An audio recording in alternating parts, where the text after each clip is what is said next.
in a world where the number of movies available is great, but many are so bad, you'll learn a new definition of hate.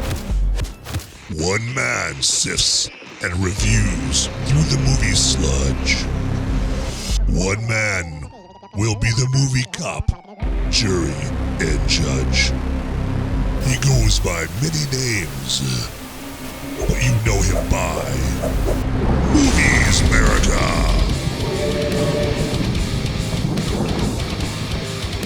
Hey, all you beautiful movie-loving people out there, live from a red carpet somewhere, surrounded by celebrities. This is the Movies Merica podcast with Van Ebert, where movie reviews meet cold brews. Van will review your favorite and maybe not so favorite movies while enjoying some ice-cold beers and saying cheers. Now let's head into the theater and join our illustrious movie reviewer du jour, who's no doubt got the beer ready to pour, Van Ebert. Hey, everybody. Hello. Thank you for joining me, Van Ebert, here on the Movies Merica podcast. Welcome to the red carpet of Movies Merica. Okay, well, today's podcast will be about the Suicide Squad, all right? The Suicide Squad, not Suicide Squad, but the Suicide Squad, not that lame 2016 movie called Suicide Squad. No, boys and girls. This will be the good Suicide Squad, the Suicide Squad. All right, but first things first here. This podcast will be available on your normal podcast suspects like Google Podcast, Apple Podcasts, Stitcher, and the like. And feel free on, at least on Apple Podcasts, you can scroll all the way down to the very bottom, and you can give me a 5-star review if you're feeling very friendly and neighborly and so nice. Or you could also, give like a worded review on there and tell me how great you think I am or how terrible you think I am. Write a review like, Van, I am never going to get those 30 minutes back of listening to Movies Merica, or Van, Movies Merica is why I was born to live. I didn't really live life until I listened to Movies Merica. So, hey, if you want to get that friendly and write a review like that on Apple Podcasts at the bottom or Google Podcasts or Stitcher, feel free. Also, you can listen to this podcast on moviesmerica.com. That's right. I'm legit. I've got a website. Ooh, yeah. Called moviesmerica.com. I'm on there as well. I'm on Instagram and Twitter if you want to go ahead and post something on there, or check out my posts on Instagram and Twitter. Okay. And also, I will be drinking some beers on this here. You may be wondering, hey, what are those beer mugs doing on that Movies Merica logo? Well, the reason those mugs are there is because yours truly will be imbibing a little bit on the Movies Merica podcast, because I love to mix my loves, and two of my loves are movies and beer skis. Yes. So if you want to enjoy beer while you're listening to this, I won't be offended, by all means, okay? And I'll be naming the beer that I'll be drinking in each episode. So speaking of which, today's lucky beer is Deep Ellum Brewing's Dallas Blonde. So Dallas Blonde is made by, again, Deep Ellum Brewing, which is in Dallas. So it's in the DFW area here, of course. And my plan is I'm going to start drinking the beers. The beers that I have here on this podcast are going to be from, breweries here that are from closest to me, from this area. And so, you may be wondering, hey, Van, that's great that beer that you're drinking is in Dallas and you can get that down there in Dallas. But I live in Schenectady, New York, or Walla Walla, Washington, and I can't get those beers. I'm nowhere near Dallas or Fort Worth, okay? Well, no. You can get beers like this from websites like GoPuff.com and craftshack.com. And again, I'm getting no endorsements from these websites or from any of these breweries that I'm drinking here. I just wanted you guys to be able to enjoy the same beers, if you're so inclined, that I am enjoying. Also, the reviews that I'll be doing, the movie reviews that I will be doing, is they're typically going to be spoiler-free reviews, but if they're not, I will make sure to give you like ample warning that these are spoiler-free reviews. So when I say that is a spoiler, that it is a spoiler-laden review, you can run frantically, scurrying frantically from the room, or you can grab your earmuffs to avoid all those icky spoilers. Okay? All right. Okay. And on that note, I'm going to take a little drink of said Dallas Blonde here, so pardon moi. Oh, that is delicious. So tasty. Okay, so let's get into The Suicide Squad. Robert Dubois. He's in prison for putting Superman in the ICU with a kryptonite bullet. I'm not joining your Suicide Squad. We'll see. My court date is coming up. And Miss Waller said maybe you could help me out. You're flexing in my door! Everyone stand down. Miss Waller, I don't... Stand down! I wouldn't take such extreme measures if this mission went more important than you could possibly imagine. Are you in or out? Again, it's The Suicide Squad. And The Suicide Squad is a movie about a team of criminals that form up the Suicide Squad. And the reason that they're called that is because they go on suicide missions. And they get recruited by a character named Amanda Waller. She's like a CIA operative. And she is played by Viola Davis, who you may know from movies like The Help. And she was also she was a star of that ABC TV series, How to Get Away with Murder. And she was also on Night and Day, that movie Night and Day with Tom Cruise and Cameron Diaz. She was also even like way back in 2005, in the olden days of 2005. She was in the movie Crash very briefly. So she was good in that movie. She's been in a lot of movies.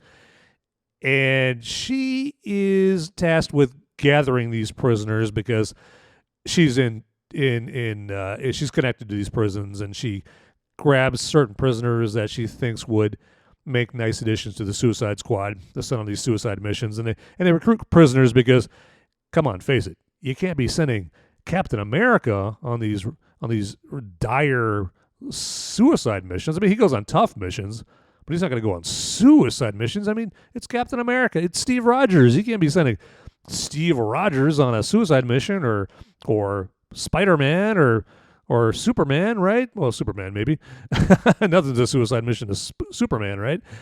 And so the main criminal, quote unquote criminal, that she recruits for this Suicide Squad his character's name is Bloodsport, and he is played by Idris Elba. And Idris Elba, you may know him from The Wire. He was also in a few episodes of the U.S. version of The Office, and he was in that pretty lame movie adaptation of The Dark Tower with Matthew McConaughey. He wasn't too great in that. Also, he was in what was that? He played Idi Amin, like that evil African ruler in a movie not too long ago here. But he's one of those actors where you'll just be like, oh, that guy, okay. So he's one of those classic actors just like that.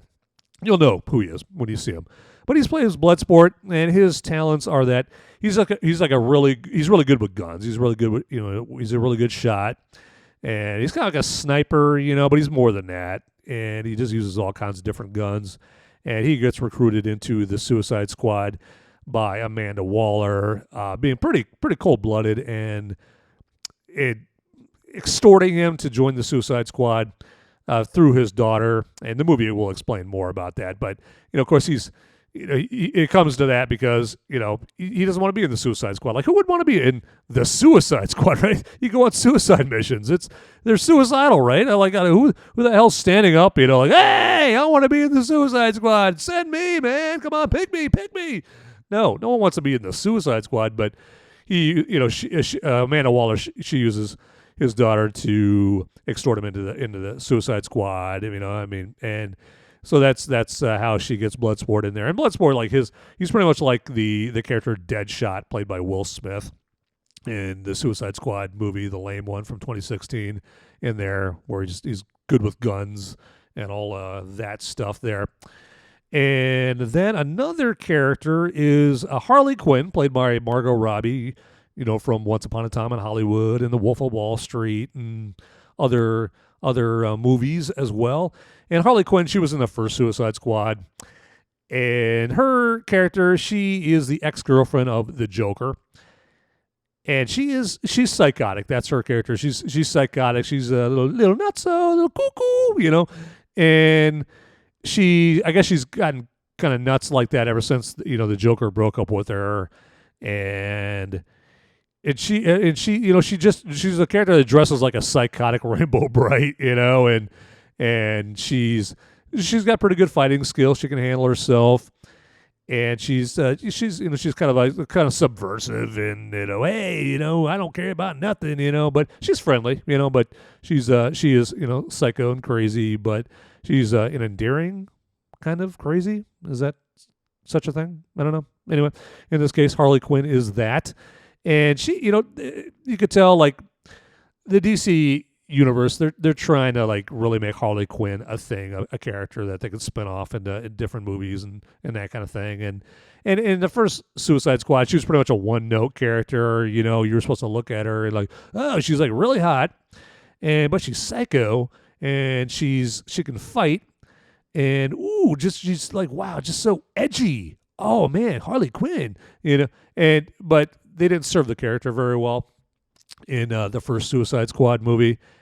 So, and in Birds of Prey, that's a standalone Harley Quinn movie that they did a couple years ago with her and Ewan McGregor, and she had her moments in that movie, but the movie as a whole just was pretty tired. But this movie, though, Harley Quinn, she gets a really great chance to be a very interesting character that you care for, and she's funny. I mean, she's got some great funny lines in this movie. They really give her a chance to flesh out her character and kind of add some depth to her character. And there is an interlude kind of in the middle of the movie that is all Harley Quinn centric that adds a lot of movie. It's kind of a departure, kind of a break from all the action, all the adventure, and so it's a good interlude because she does something at the end of this interlude that just around the time you're thinking, oh, hey, this is a well-adjusted human being. She's got her stuff together.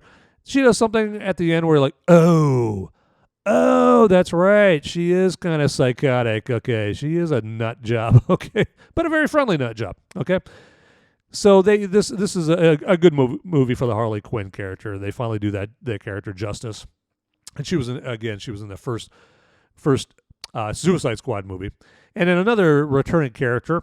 Because I should say Bloodsport, played by Idris Elba, he was not in the first movie. His character was pretty much Will Smith playing Deadshot in that movie. But another returning character is Colonel Rick Flag. He's played by Joel Kinnaman, who played RoboCop in the terrible RoboCop remake a few years ago with Samuel L. Jackson and Michael Keaton there. Is there a movie that Samuel L. Jackson is not in? But I digress. Anyway. So Colonel Rick Flag, he's kind of like Amanda Waller's man in the team. He's like the zookeeper, keeping all the animals, all the criminals in line, and keeping them on task on the mission. And he does a good job in this movie. They do a good job of making him more interesting and not just making him like like an exposition dump. Because that's what he was in the first Suicide Squad movie. He was just the character tasked with filling, like bringing the character or the audience up to speed on, okay, yeah, this character is this, and this is their backstory, instead of just like letting the movie, do that. They just, made poor Joel Kinnaman's character just the exposition dump in the screenplay. But in this movie, they make him more human, and they make him more interesting, and he's not just this robotic statue, going throughout the movie. And not really contributing much, just being the straight man for everybody else to be featured and be funny and interesting. He's interesting too in this movie. And another character in this movie that you won't know, and again, you'll notice that in this movie here. Let me go off on like a little tangent here. Okay, so you may not want to see this movie. You may think you don't want to see this movie because we're like, I don't know who Colonel Rick Flag is and Bloodsport. I don't know who the Suicide Squad is. Like, I don't know them like I know who Spider-Man is or Batman or Superman is. Don't let that stop you from going to see this movie. This movie is hilarious. This movie is entertaining. It's fun. Like, when you wake up in the morning, one of the things you want is, right, to be entertained, to have fun, right? I mean, who doesn't want to be entertained and have fun? This movie gives you that. This movie entertains you. It's fun. Now, don't take that as an invitation, like, go take the kiddies to this movie, because this movie is bloody. It's graphic. It's violent. It's got all kinds of potty words and naughty words that you wouldn't want your kid to hear. So, yeah, don't gas up the minivan and take the tykes there. This is not a Pixar movie, okay? All right? This is not. But for adults, this is a very entertaining, tantalizing movie that will take your mind off your troubles for, a couple hours. And who cares if you don't know these characters?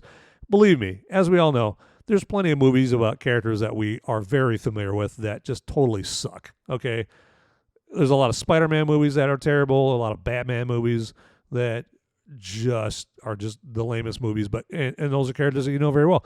These characters you don't know. Most people are not going to know Bloodsport, not going to know Harley Quinn, but this movie is just hilarious. And you will know these characters. I mean, remember when we saw the Guardians of the Galaxy? Like, you didn't know who Rocket Raccoon was, right? You know, who the hell knew who Star-Lord was, or Zamora or Groot?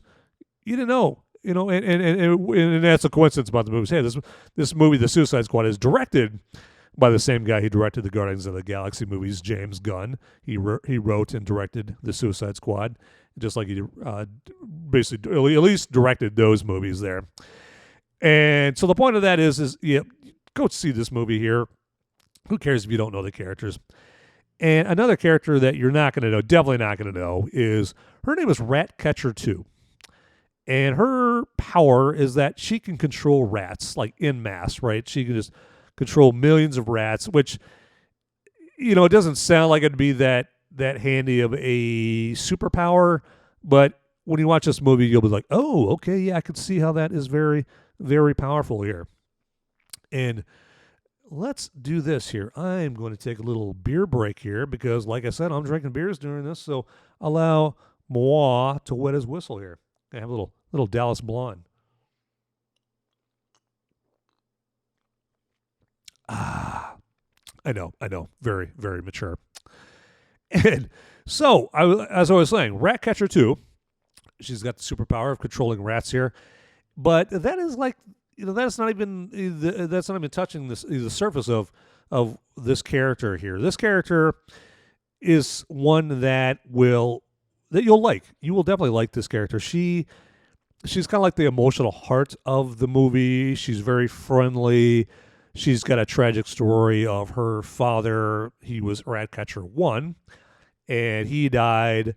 And the movie will explain like how he died, but she's very sorrowful, yet very friendly. And she just gets along with everybody on the team. And she just, you're like, what? She doesn't seem like somebody that should be on the Suicide Squad, but you'll soon see she just have a criminal past, and everyone likes her.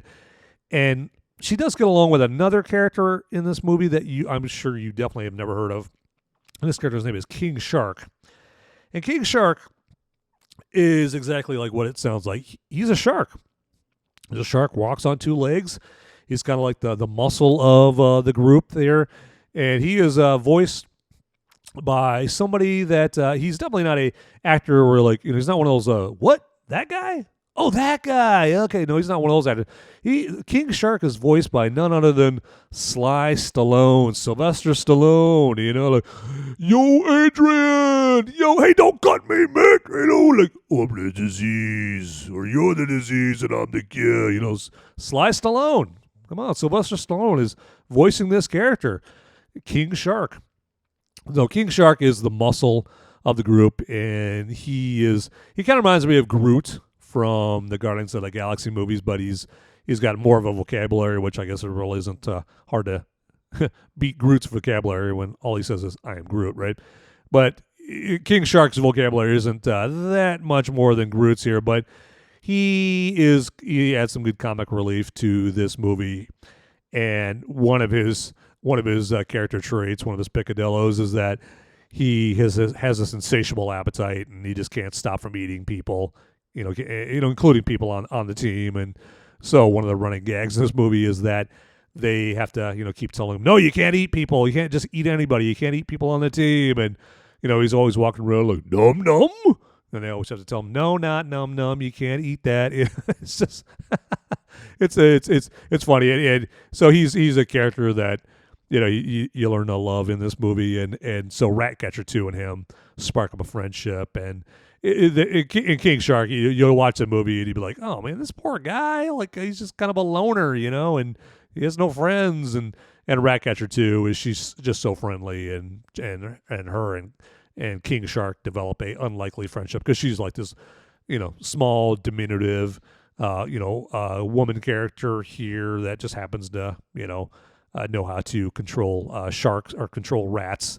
And actually, I should mention Ratcatcher 2. She is played by I think an upcoming Portuguese actress named Daniela Melchior. And I'm sure I'm butchering that last name right there, but Ratcatcher 2, yeah, you'll like her as a character. And then also John Cena's in this movie here as Peacemaker. He does a pretty good job in this movie as well.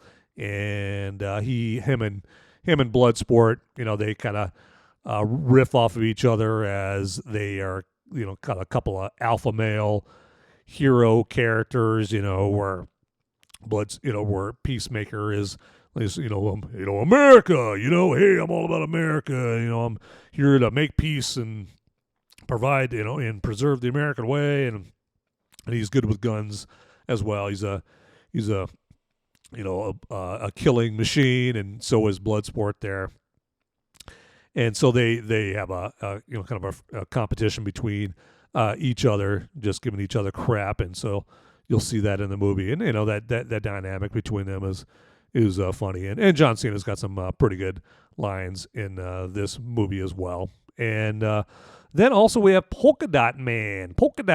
Yeah, Polka-Dot Man, I guarantee it. Yeah, you definitely haven't heard of Polka-Dot Man. Like, I think this movie, like, it's like DC Comics, like, they must have like so many characters, like thousands of characters in their IP, and then so I think like maybe like there's gonna be probably a lot of movies where we're like, okay, hey, I'm gonna grab this character out of the DC vaults. I'm gonna put them in this movie, and I'm gonna try to make them interesting. And Polka-Dot Man, on his face, like, when you hear that, like, Polka-Dot Man, like, that wouldn't be very interesting. He sounds like one of the lamer DC characters. But when you watch the movie, you're like, oh, okay, this character, he's interesting and he's funny, and he's got a very intriguing backstory that and his superpower is that he flings polka dots at people, which sounds harmless, but these are deadly polka dots there that definitely do some serious damage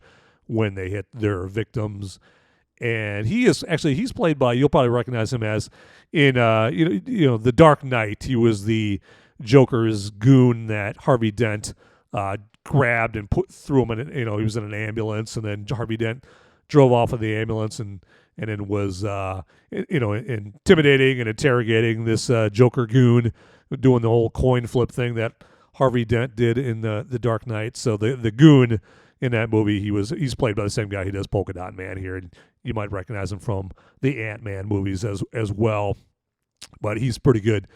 And so, yeah, just, again, these characters, you're not going to know them, but the movie is entertaining. It's funny.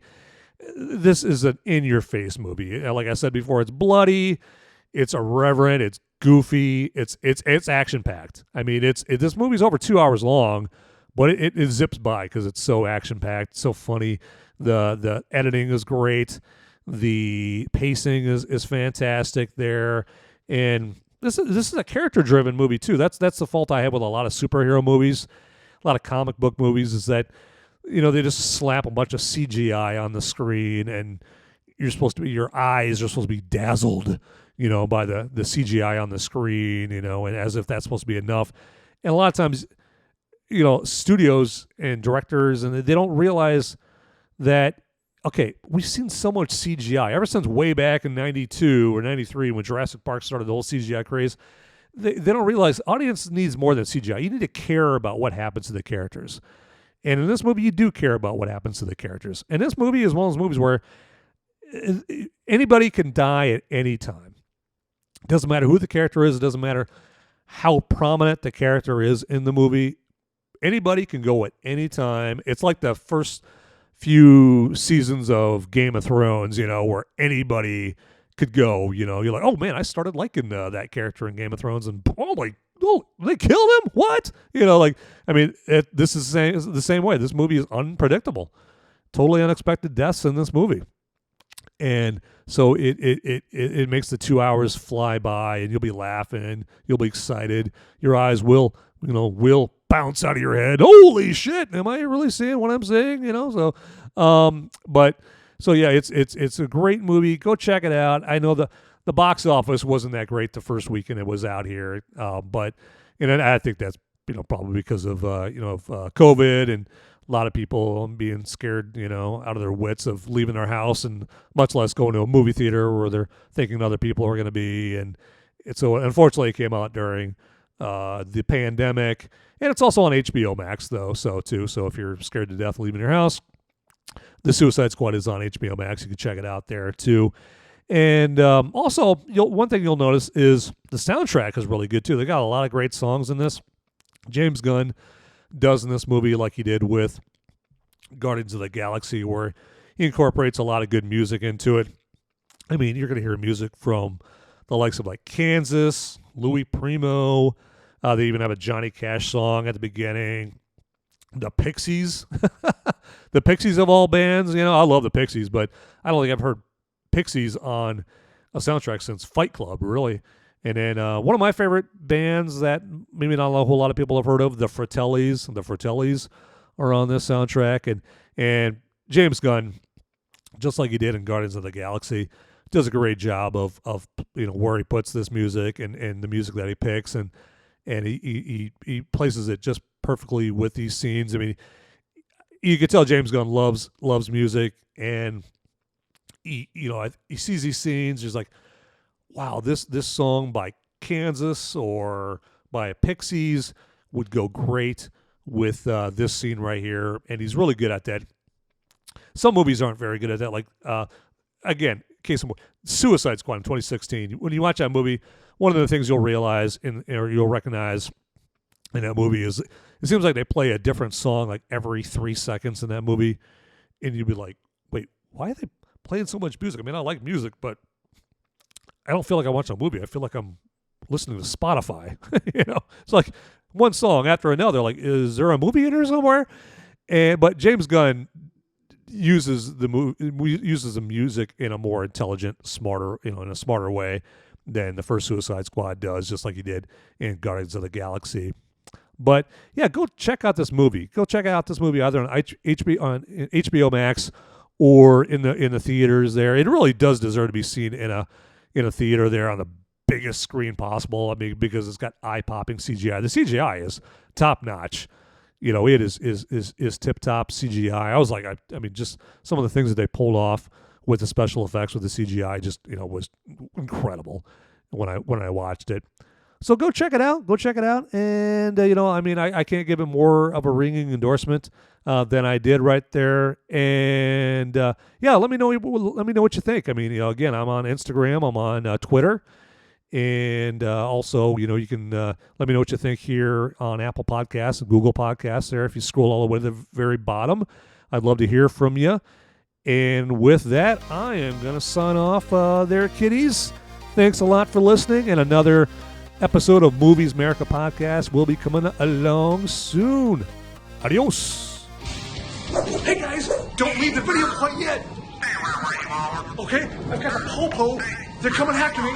And I don't have much time to tell you, but you need to like and subscribe this video right here, down below. It's right down there. It's just waiting. It's waiting for you down there, okay? And make sure you watch these videos over here too. You'll be doing me a big favor. I'm gonna be in handcuffs pretty soon. All right. Thanks for watching.